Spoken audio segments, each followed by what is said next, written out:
Buenas tardes. Buenas tardes, ¿en qué le puedo servir? Mire, por favor, busco un libro en donde encuentre testimonios de colombianos víctimas de la violencia. Pero yo no tengo libros. Si quiere le busco una víctima para que le cuente ella misma lo que usted necesita. ¿Cómo así? Luego, ¿esto no es una biblioteca? Sí, es una biblioteca de personas. ¿Cómo así? O sea, ¿usted me presta una persona y yo me la llevo para mi casa? No, eso sí no. Pero le hacemos una cita y usted se reúne con esa persona aquí durante 1 hora y ella le cuenta su testimonio. Es decir, que todas estas personas que están reunidas están contando sus testimonios. Exacto. ¿Y quién le paga a esas personas por contar su testimonio? Nadie. Son voluntarios que quieren ofrecer sus conocimientos o testimonios para que los demás conozcan sus experiencias. Genial, genial. Mire, yo estoy haciendo una investigación sobre personas que han sido víctimas de la violencia, pero han optado por el perdón, desde lados opuestos de la guerra. Llegó al sitio perfecto. ¿Qué personas necesita? Necesitaría excombatientes y miembros de las Fuerzas Armadas. Listo, ya se los busco. Si quiere, mientras tanto, se toma este cafecito. Gracias.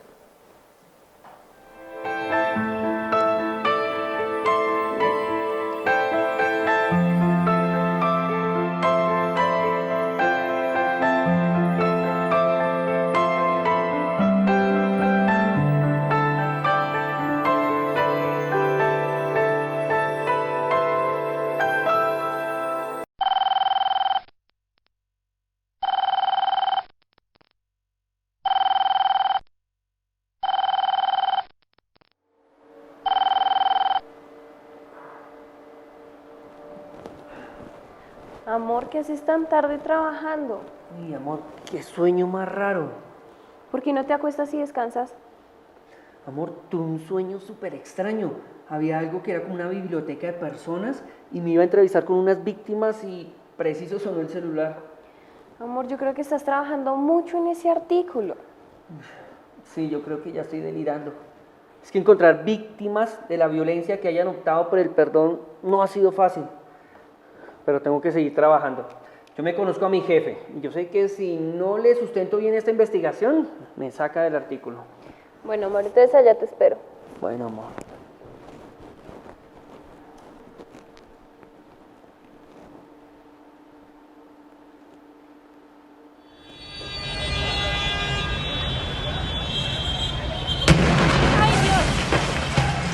¡Ay, Dios mío! ¡Esa es la fiscalía! ¡Ay, Dios mío!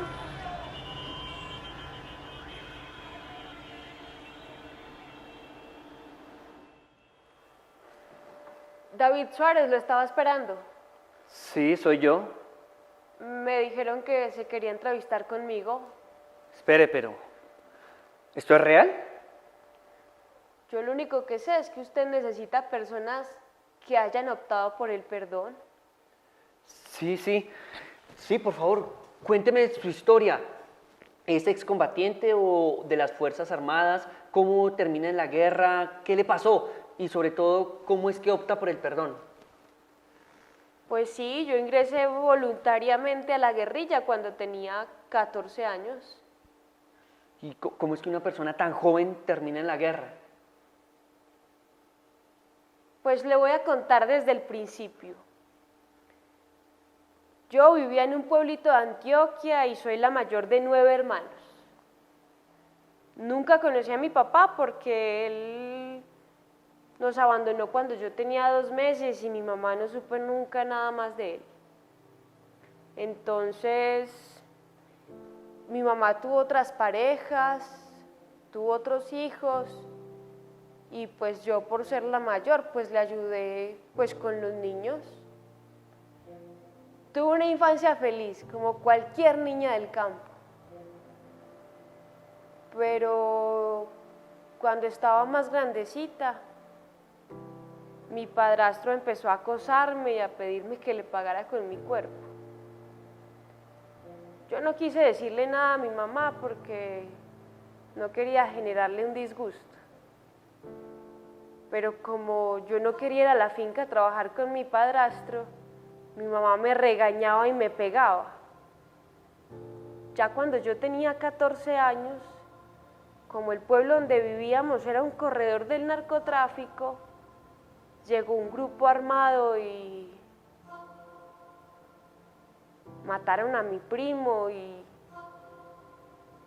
abusaron de mí lastimosamente. Yo tuve una hemorragia, me llevaron al hospital y es ahí donde yo decido entrar a las FARC. Pues porque en el pueblo no había oportunidades, no había futuro y porque en mi casa había mucha violencia intrafamiliar. En la guerrilla me dijeron que si entraba no podía salir hasta la muerte. Yo les dije que bueno, que igual no tenía nada que perder. Ahí empezó mi entrenamiento militar y eso fue muy duro. Esa gente es muy estricta. Por ejemplo, si uno quería ir al baño y no le daban permiso, pues no iba. Me desempeñé en varias labores. Una, fui enfermera, pues entre comillas, porque un día simplemente me pasaron un libro para que lo estudiara 2 horas por las noches y me dijeron que yo iba a ser la próxima enfermera. Otras compañeras, pues con más experiencia, me enseñaron cositas.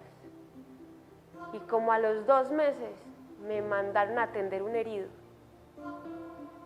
Y eso fue una imagen muy impactante.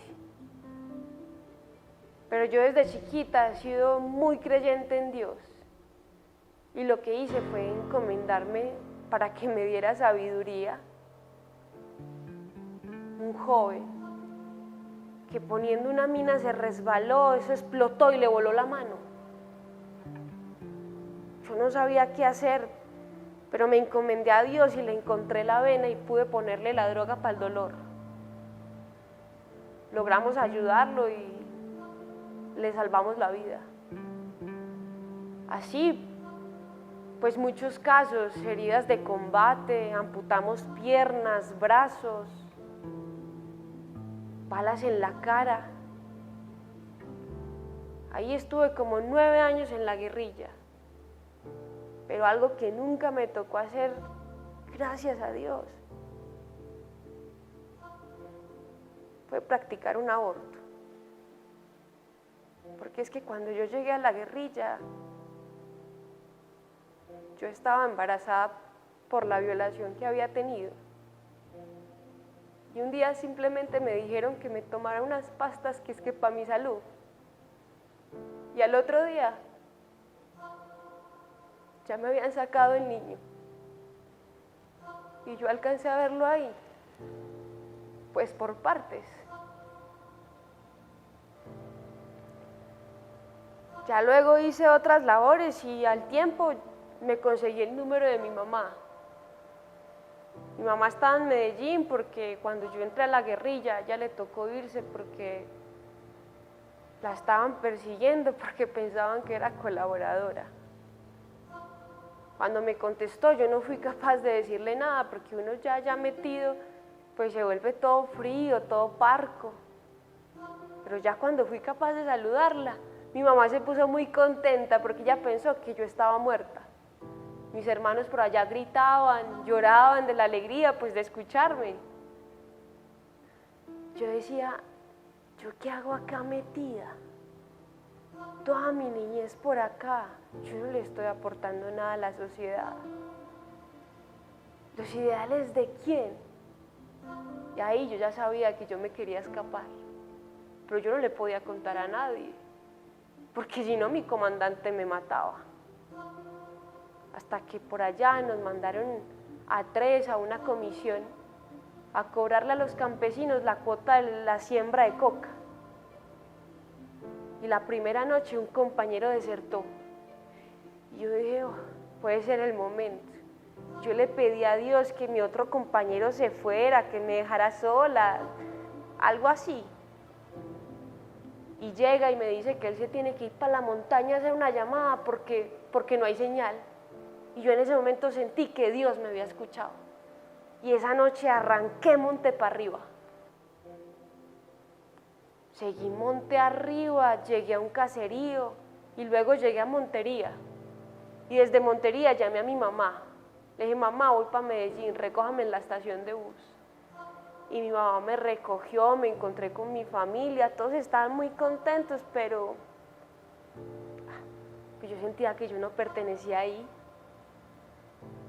Yo no sabía qué decirles, de qué hablarles, qué contarles. Y pues mi mamá se dio cuenta. Entonces me dice que por qué no entro al plan de reintegración, que eso allá me van a ayudar psicológicamente, que me van pues a dar oportunidades, a terminar los estudios. Entonces yo voy a un comando para que me den un certificado de que sí había estado en la guerrilla.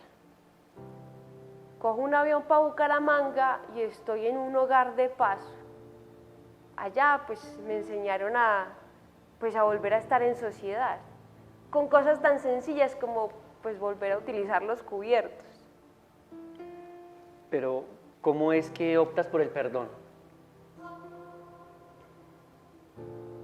Estando en el programa de reintegración, una vez me dicen que como por mi dedicación y mi comportamiento, bueno, por mi compromiso, que querían que fuera un retiro espiritual. Yo no sabía qué era eso. Entonces fui y llegué a una fundación que se llama Víctimas Visibles. Y ya cuando entro, hay 2 filas de mujeres, todas sonriendo y me abrazan. Y me están abrazando y yo pienso, Dios mío, si estas mujeres supieran quién soy yo, no me abrazarían. Pero ellas sí sabían quién era yo. Yo la verdad es que me sentía como una reina, pues con todas esas atenciones y esa amabilidad y ese cariño, eso fue muy lindo. Yo nunca me había sentido así en la vida. Pero eso no era todo. Ya después, cuando empezaron los encuentros, un paramilitar le dice a una señora que él le mató la hija. Y esa señora se levanta y le dice, te perdono. Y luego una señora dice que la guerrilla le había matado a toda la familia, al esposo, a los hijos y hasta al perro. Pero que ella tiene el corazón abierto al perdón. Y en ese momento yo sentí algo como tan dentro, tan profundo. Y yo sentí como un impulso, como que yo me tenía que parar. Y yo le digo a la señora viéndole a los ojos, mire señora, yo estuve 9 años en la guerrilla. Yo no maté a nadie de su familia, pero yo le quiero pedir perdón porque no es justo ese dolor y ese daño tan grande que usted tuvo que sufrir. Y ella me abrazó. Y en ese momento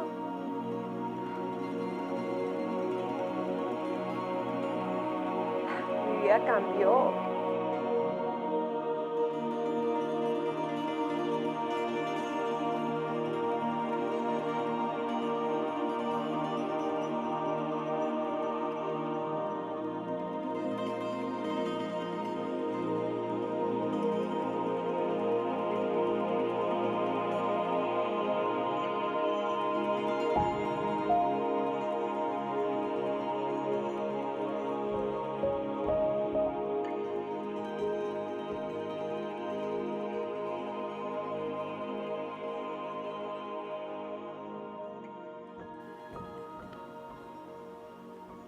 Ahí entendí que mi testimonio tenía un gran valor.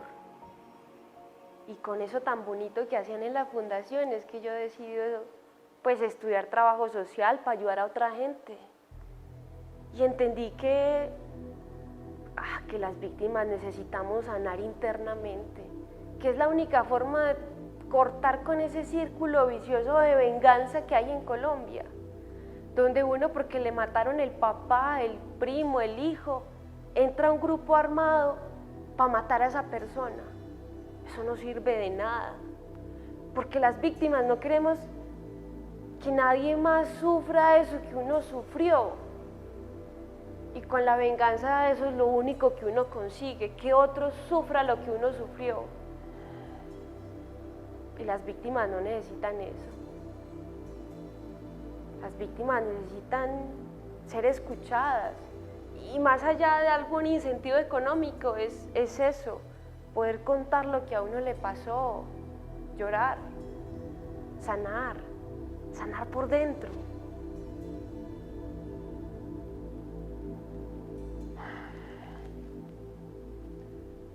Qué historia tan conmovedora. De verdad que le agradezco y la felicito por optar por el camino de ayudar a los demás. Gracias. No, David, gracias a usted por escuchar y pues ojalá esto le sirva para el trabajo que está haciendo. Creo que su otra entrevista ya llegó. Ahí lo dejo, ¿no? Muchas gracias, David. ¿Usted es el señor David? Sí, soy yo. Mucho gusto. ¿Quién es usted? Yo soy el patrullero Kevin Ordóñez. Usted solicitó una cita conmigo. Sí, yo solicité tener entrevistas con personas de la fuerza pública que hayan optado por el perdón, pero lo veo demasiado joven. Cuénteme, ¿cuál es su historia? ¿Por qué ingresa a la fuerza pública? Y sobre todo, ¿cómo es su historia con el perdón? Bueno, yo tengo 21 años y con mucho gusto le voy a contar. Yo soy oriundo de la ciudad de Cali. Cuando era niño mi madre muere y a mi padre pues no lo conozco. Desde los 8 años me ha tocado laborar, cargando bultos, descargando camiones y luego me tocó trabajar en una frutería. Cuando cumplí 18 años me fui a vivir a Medellín y en ese momento ingresé a la policía a iniciar mi carrera como patrullero. Luego ingresé a la Dirección de Antinarcóticos y un año después, exactamente el 26 de febrero del 2019, salíamos a trabajar 25 patrulleros y 24 erradicadores manuales. Estábamos en Tumaco, Nariño. Llegamos a las 10 de la mañana, revisamos, entró el guía canino y revisamos el primer cultivo. Eran 3 hectáreas. Entran a erradicar la primera hectárea y yo brindo la seguridad correspondiente. Cuando los patrulleros entran a revisar la segunda hectárea, a uno se le activa un artefacto improvisado que le vuela las piernas. En ese momento tomamos una posición de defensa y pues tratar de socorrerlo. Me dicen que reúna al resto de los erradicadores y los lleve a un sitio seguro. Yo lo hago y vuelvo a tomar mi posición de defensa. Y en 2 o 3 segundos mi vida cambió completamente. Sentí un golpe duro en la cabeza y un fuerte empujón. Yo tenía los ojos cerrados, pero sentí que volé alrededor de unos 5 metros. Cuando caí estaba aturdido y olía mucho a pólvora, pero me dije, tengo que levantarme a ayudar a mi compañero, pues porque la verdad no sentía dolor.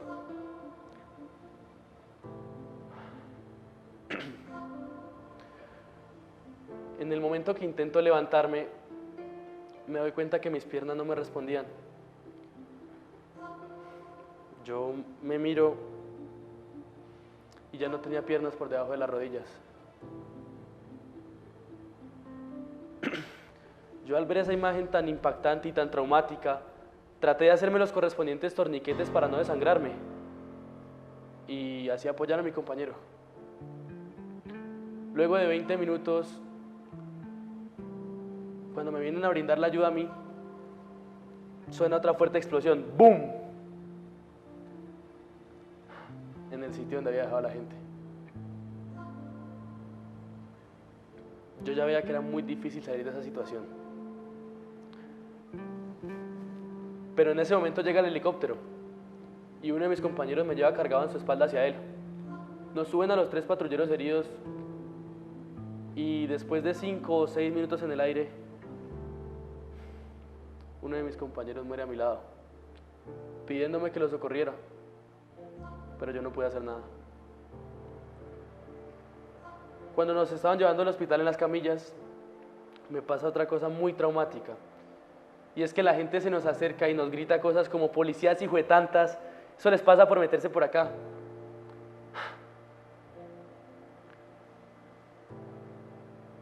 Yo llegué al hospital sin signos vitales. Y me tienen que revivir 3 veces. Caí en un coma y el dictamen era que no iba a vivir. Pero Dios sabe cómo hace sus cosas. Porque a los 20 días me desperté. Y cuando salí de todo eso me vine para Bogotá. Y conocí a más policías con el mismo caso mío. Pero yo noté en ellos algo muy diferente. Porque se reían, irradiaban alegría. Eso fue algo muy importante para mí. Y en ese momento me dije que no me iba a quejar más por mi vida. Porque finalmente estaba vivo, que era lo más importante, claramente. Me brindan la ayuda psicológica y se me da la oportunidad de entrar a estudiar en la Universidad Sergio Arboleda. Hoy en día estoy en mi 2º semestre de Administración de Empresas. También tuve la oportunidad de conocer a una persona de la Embajada de los Estados Unidos, quien ha sido muy importante con el tema del deporte. Hoy en día pertenezco a la Liga Cundinamarca de Bicicleta de Mano. Te puedo contar también que en el momento tengo novia y ella ha sido muy importante en todo este proceso. Además, en el momento estoy a punto de obtener un empleo y en mi condición no considero que haya ningún impedimento para mí y no considero que tenga límites. Y estoy muy agradecido con Dios y con la vida por darme la oportunidad de estar acá. Y Kevin, cuéntame, ¿cómo es que optas por el perdón? Yo opté por el perdón porque en el momento de la explosión pasaron 45 minutos y yo ya había perdido mucha sangre. Entonces yo le dije a Dios, Dios, si usted de verdad existe, perdóneme y deme otra oportunidad. Dicho y hecho, a los 20 días me desperté. Dios es bueno. Todo el tiempo Dios es bueno. Y nos brinda las oportunidades. Y nos dice venga. Y nos apoya. Y nos perdona. Y nos ama. Yo le pedí perdón a Dios porque siento que llevaba una vida incorrecta.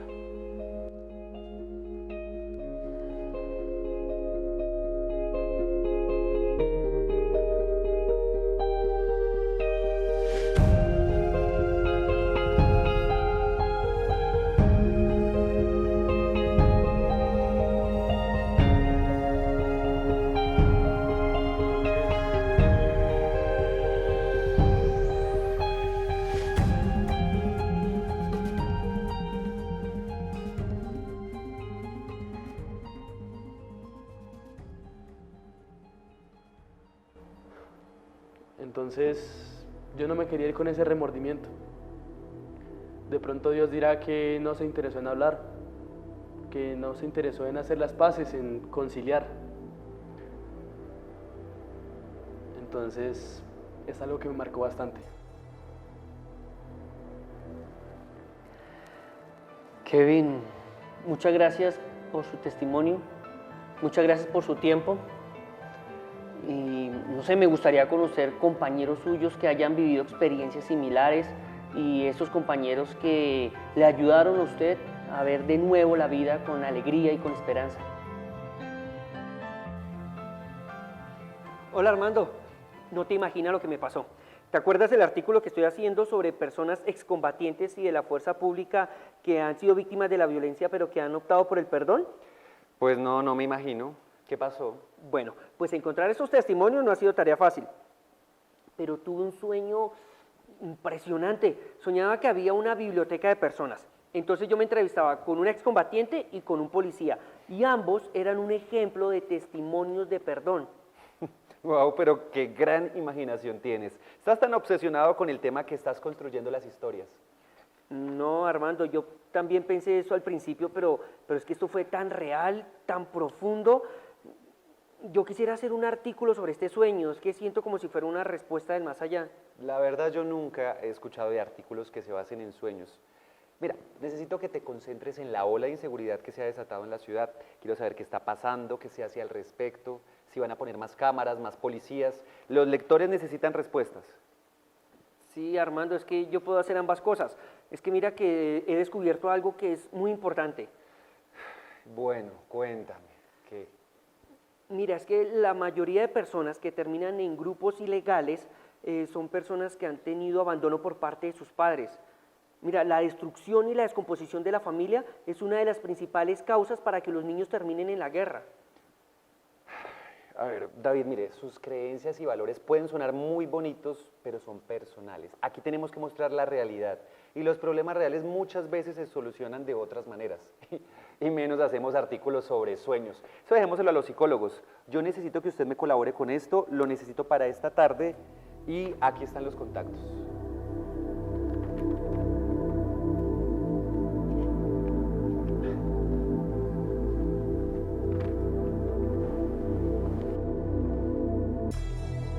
Buenas. ¿Vos sos David? Sí, David, mucho gusto. ¿Ustedes? Vos pediste una cita conmigo. Ah, sí, para lo de la inseguridad de la ciudad. No. Yo soy un exguerrillero que optó por el perdón. Espere, ¿esto es un sueño? No, para mí es muy real. ¿Quieres escuchar mi testimonio? Sí, por favor, siéntese. Cuénteme su historia. ¿Cómo era antes de ingresar a la guerrilla? ¿Por qué ingresa? ¿Qué le sucede? Y sobre todo, ¿cómo es que opta por el perdón?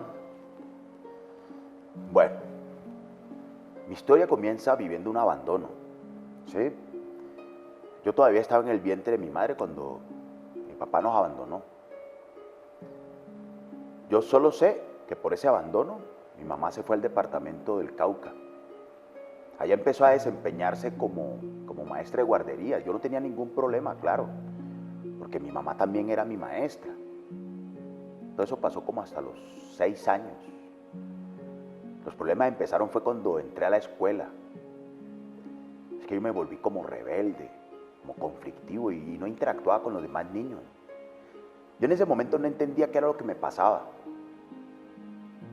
Pero ahora estoy seguro que fue por ese abandono del padre. Eso fue como hasta los 10 años. Pero yo seguí siendo rebelde, sí, conflictivo. Y mi mamá se mamó. Me mandó a vivir con mi papá, aquí mismo, en el Cauca, ahí mismo, pero en la montaña. Y ahí fue donde yo empecé a evidenciar y vivir todo eso del conflicto. Porque déjeme contarle que uno salía al patio de la casa y ahí estaban 40, 50 guerrilleros como si nada. Entonces uno naturalizaba la violencia, eso lo veía normal. Uno para llegar a la escuela tenía que caminar 2 horas mínimo. Entonces uno salía al camino y por ahí aparecían los comandos de la guerrilla en camionetas. ¿Qué hacíamos? Nos subíamos con ellos para llegar más rápido al colegio, pero uno los veía entonces como una autoridad, la guerrilla era como una autoridad. Cuando ya yo tenía como 12 años, un día un amiguito mío, que era hijo de un comandante, nos reunió y nos contó que él se iba para la guerrilla. Entonces nosotros éramos 4 y dijimos que también, que que no había de otra. Como a los 3 días, ya 3 de nosotros habían ingresado y yo dije, bueno, yo también ingreso. Y lo primero que hice fue un entrenamiento político-militar, así lo llamaban. Eso duró 6 meses. En ese lapso, yo vi cosas terribles. Uno de los que entró conmigo, le pegaron un tiro de un avión fantasma y eso quedó ahí muertito de una. Entonces uno empieza a darle como miedo. Todo lo que uno vive allá, uno tenía que atravesar ríos congelados, subir montañas.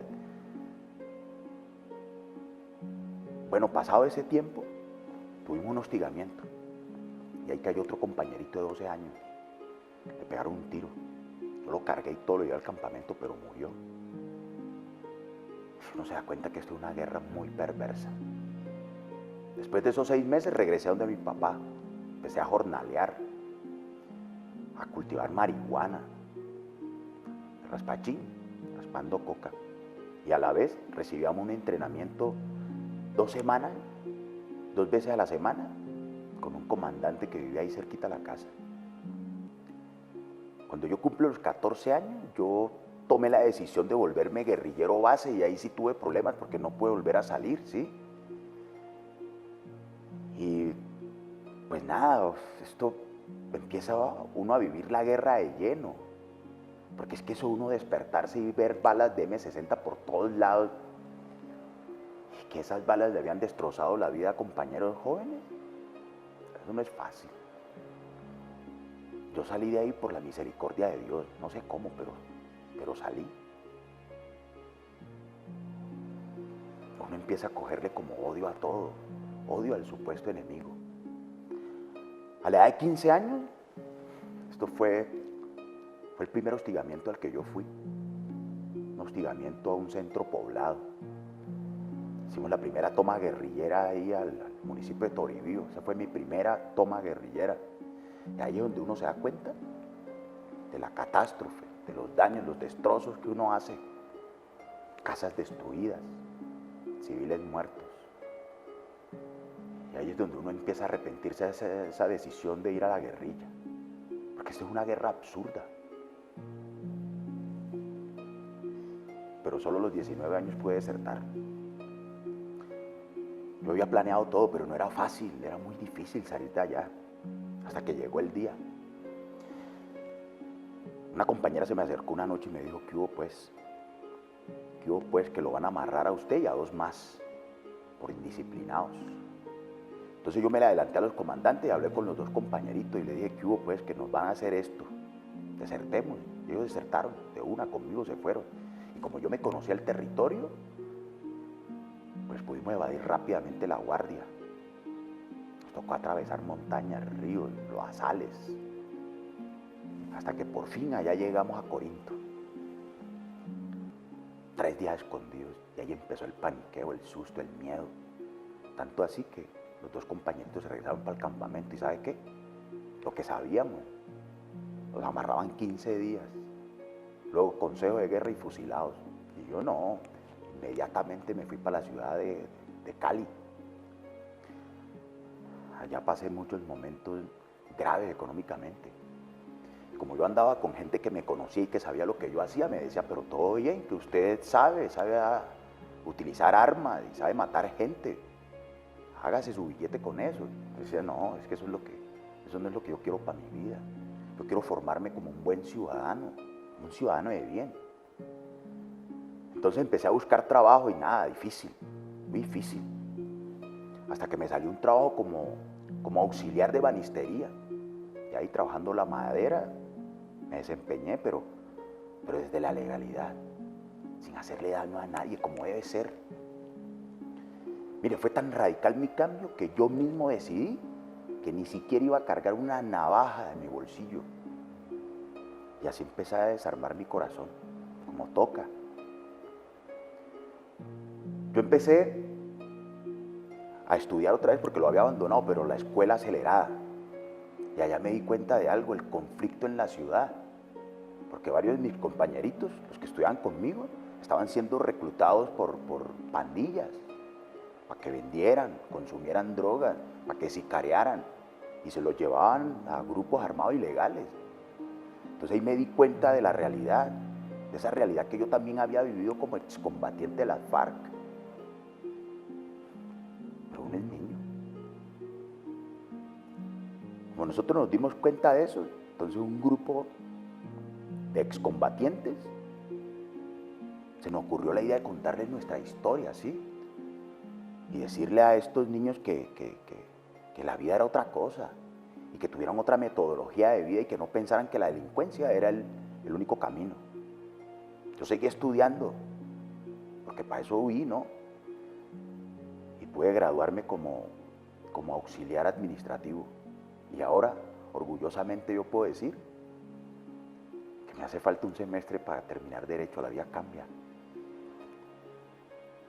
Con ese grupo de 4 excombatientes, nosotros empezamos a trabajar de la mano con la agencia esta de reintegración nacional y empezamos a ir a las escuelas, a los colegios, a decirle a los niños que eso no era ningún juego, porque no es ningún juego y que no queríamos que se repitiera la historia de ellos. Nosotros todo eso lo hacíamos de manera empírica. Lo hacíamos así como de manera que nos nacía a nosotros, voluntaria. Y por eso, entonces nos contacta una fundación, la Fundación Víctima Visible. Y su directora nos dice que si queríamos viajar por todo el país llevando nuestros testimonios. Entonces nosotros nos encontramos con las víctimas y le contábamos todo lo que nos había pasado de manera muy sencilla, muy humilde. Porque la verdad yo no me siento nada orgulloso de todo lo que viví. Mucho menos me siento orgulloso de ser excombatiente de las FARC. Sí. Bueno, nosotros en esos encuentros, que también los llamamos retiros espirituales, porque déjeme contarle algo, todo esto va agarradito de Dios, agarradito de la mano de la iglesia, con todo el apoyo de ellos. Nosotros en esos encuentros les contamos a las víctimas lo que pasó. Cuando ellos se enteran que nosotros somos guerrilleros de la FARC, nos miran feo, rayado, eso les duele y uno lo entiende. Pero cuando ellos escuchan todo el testimonio de uno, entonces ellos entienden que uno también fue víctima y que uno también está sufriendo por un pasado, y entonces ellos se relajan y luego lo perdonan a uno. Y eso es bonito, ¿eh?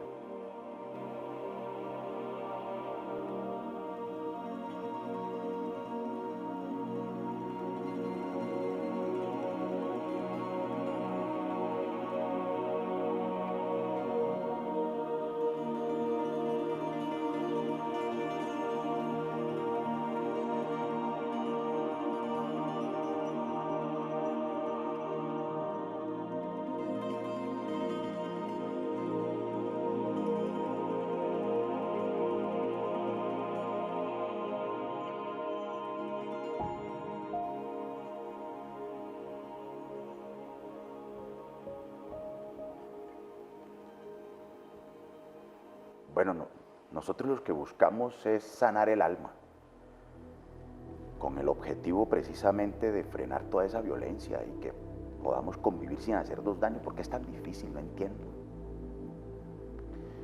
Nosotros con esas actividades lo que generamos es reconciliación, perdón, que confíen en nosotros. Mire que yo también he trabajado con la alcaldía y vamos a las universidades, vamos a los colegios, y con esas actividades nosotros hemos impactado a más de 5.000 jóvenes, para que ellos tampoco sean reclutados por grupos armados ilegales. Esa es la tarea. Bueno, David, esa es mi historia. Rafael, muchas gracias. Muchas gracias por su tiempo y por su testimonio. No hay problema, lo que necesite. Siempre y cuando sea para construir tejido social, contá conmigo, de verdad. Gracias. Con permiso, David.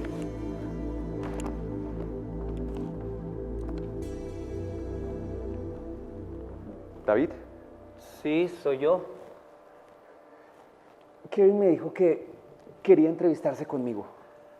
Sí, ¿usted es uno de los policías que le ayudó a Kevin a superar su problema? bueno, en realidad somos un grupo de policías heridos que nos apoyamos entre todos, nos damos consejos y como para estar más tranquilo. Sí, entonces sí, me gustaría mucho conocer su historia. ¿Qué ha pasado en su vida? ¿Por qué ingresa a la policía? ¿Qué le pasa allí? Y sobre todo lo más importante, ¿cómo es que opta por el perdón? Bueno, buenas tardes, mi nombre es José Fernando Carvajal, tengo 26 años, yo soy de Bucaramanga, Santander. Bueno, yo nací en una familia donde no abundaban las cosas materiales, pero sí abundaba el amor. Mis papás nos inculcaron muchas creencias y valores y nos inculcaron a Dios en nuestras vidas, uno de los mayores tesoros que tenemos como familia. Ya en el colegio, en grado 11, tenía que definir mi situación militar. Yo opto por pagar el servicio con la policía, porque la verdad con el ejército me daba miedo porque no quería ir para el monte. Nada, inicio en Bucaramanga mi servicio en la policía, trabajo en puentes, en parques, con infancia y adolescencia, se hacen actividades muy chéveres, sí. Inicio yo luego de eso proceso de incorporación para ser profesional de la policía. Inicio la escuela, donde me va muy bien, tengo excelentes calificaciones, excelentes puntajes. Posteriormente, con el tiempo, nos llaman para hacer la destinación, que es como para asignarnos el área en donde vamos a trabajar en la policía. A mí me corresponde el área de erradicación de cultivos ilícitos. Mano, A mí me da muy duro porque uno de mis mayores miedos era caer en el monte y era algo que yo no me esperaba. Sin embargo, fue lo que me correspondió. Inicio trabajando como policía ya en la parte de erradicación y ahí veo a muchos compañeros caer en minas antipersona. Recuerdo un compañero llamado Villar, él estaba trabajando con una perrita que se llama Tara. Yo me encontraba en ese momento en una montaña arriba con Holcito, él es mi perro, y ellos estaban realizando un procedimiento de erradicación. En ese momento escuchamos una explosión, boom, muy fuerte. Al parecer Villar había pisado una mina y bueno, yo salgo rápidamente para auxiliarlo, a ver qué podía hacer, cuando en ese momento Holcito y yo escuchamos por el otro lado, boom, otra explosión muy fuerte. Al parecer eran compañeros que habían caído en una mina antipersona junto con 2 civiles. Ellos estaban realizando un proceso manual de erradicar un cultivo de coca. Nada, bueno, llega el helicóptero, se los lleva, pasan unos días y a mí me dicen, Carvajal, le vamos a quitar a Hol. Él es un perro que ya está viejo y lo vamos a jubilar. Y le vamos a asignar a Tara. Tara era la perra que estaba con mi compañero Villar el día del suceso. Nada, me la asignan. Llega el 10 de noviembre del 2018. Uno no se imagina lo que puede pasar. Es un suceso que transforma a toda persona. Yo estaba en el campamento, salí temprano con Tara, eran como las 6 de la mañana. Y ¿Quiere un vaso de agua? no es necesario. Realizo el procedimiento con Tara. Ella está a unos 20 metros míos, más o menos. Yo la miro a los ojos y yo escucho una explosión muy fuerte, ¡bum! Me elevo como unos 3 metros hacia arriba, me golpeo la cabeza muy fuerte y lo primero que hago es que me miro en la mano izquierda, el dedo anular, yo lo tenía doblado. Entonces lo primero que hago es que yo me agarro el dedo y lo jalo muy fuerte para volverlo a su lugar. En ese momento yo me voy a parar y mis compañeros me dicen, Carva, no se pare. No me pude parar. Miro mis piernas, miro la pierna derecha y ya no estaba. Sobre la rodilla la pierna ya no estaba. Miro la pierna izquierda y la explosión se había llevado a los gemelos y el pie quedó colgando prácticamente de los tendones. Mano, yo sentí mucho dolor. Al parecer Tara no logró detectar la mina y yo la pisé. Mis compañeros llegan a auxiliarme, a prestarme los primeros auxilios. Y yo solo hablo con Dios y le digo, Dios mío, ¿por qué? ¿Por qué si yo soy una buena persona? Yo no creo que me merezca esto.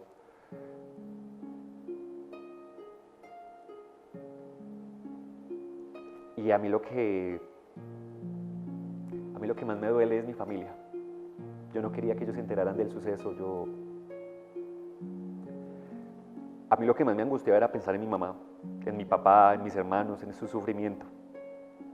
Llega el helicóptero. Yo recuerdo haber estado muy consciente en el viaje. Llego a Montería, que era la ciudad que estaba más cerca. Me meten al quirófano, me entúban y me inducen un coma de 4 días. Yo recuerdo haber tenido muchas pesadillas por esos días. Tal vez una parte de mi cuerpo sabía que algo no estaba bien. Nada, yo me despierto y lo primero que veo es a mi hermanito. Me estaba agarrando la mano y con una sonrisa en la cara me dice, manito, acá estamos su familia, con usted. Yo me vuelvo a dormir, pero con una sonrisa en la cara. Pasa el tiempo, no sé cuánto tiempo paso dormido y me despierto nuevamente. Lo primero que miro es hacia las piernas para ver si tenía la pierna izquierda recuperada, estaba sana.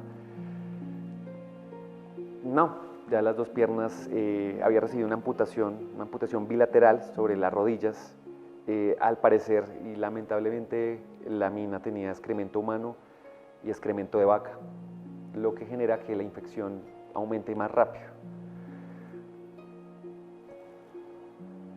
Duro, fue duro en su momento, yo me sentí muy triste, hubo días muy tristes, muy duros,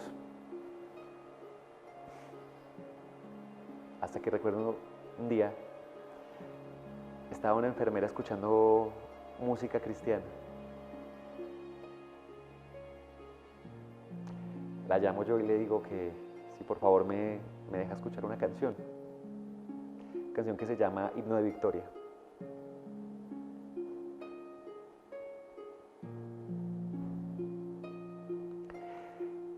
Yo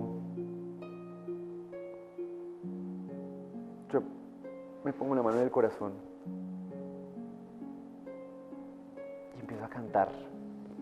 Yo empiezo a cantar con lágrimas en mis ojos, extiendo las manos y en ese momento yo le digo a Dios, Dios mío, yo perdono a las personas que me hicieron esto, porque yo sé que es lo que tú quieres que yo haga. Yo te pido que los perdones a ellos y que me perdones a mí. Por favor, no me vayas a dejar solo en este momento que tanto lo necesito.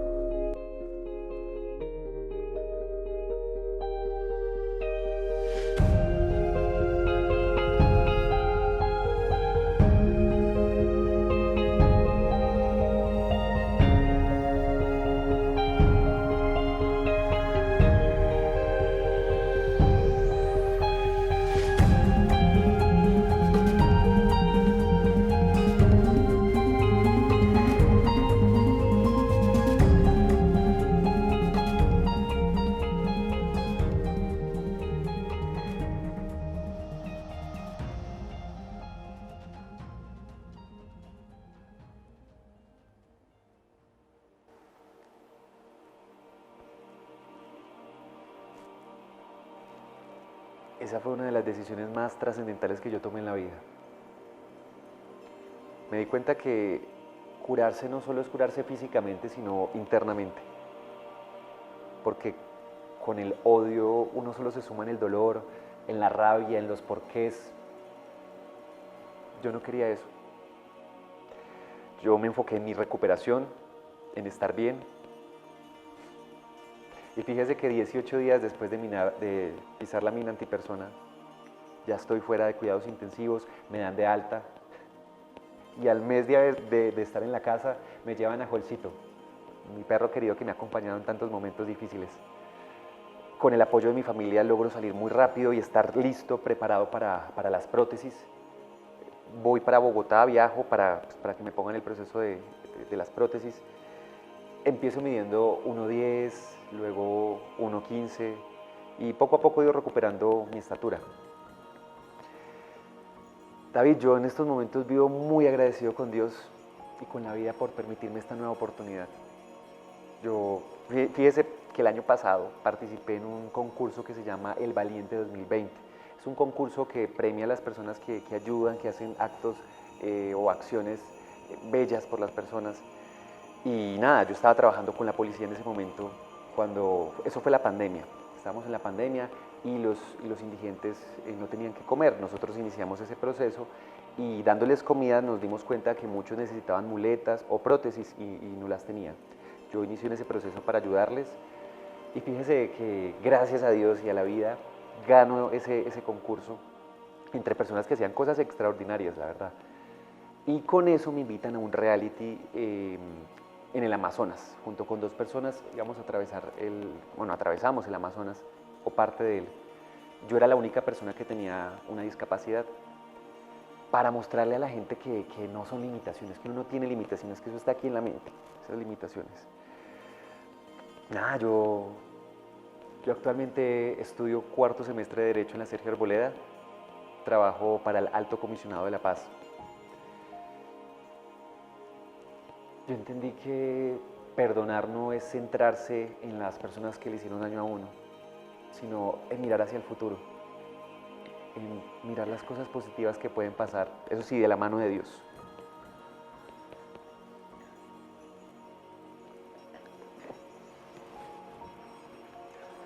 Las entrevistas que acabamos de ver no son un sueño, ni hacen parte de la ficción. Son historias verdaderas de personas que optaron por regalar su testimonio para que los colombianos podamos construir un país mejor. Ahora conozcamos a sus verdaderos protagonistas.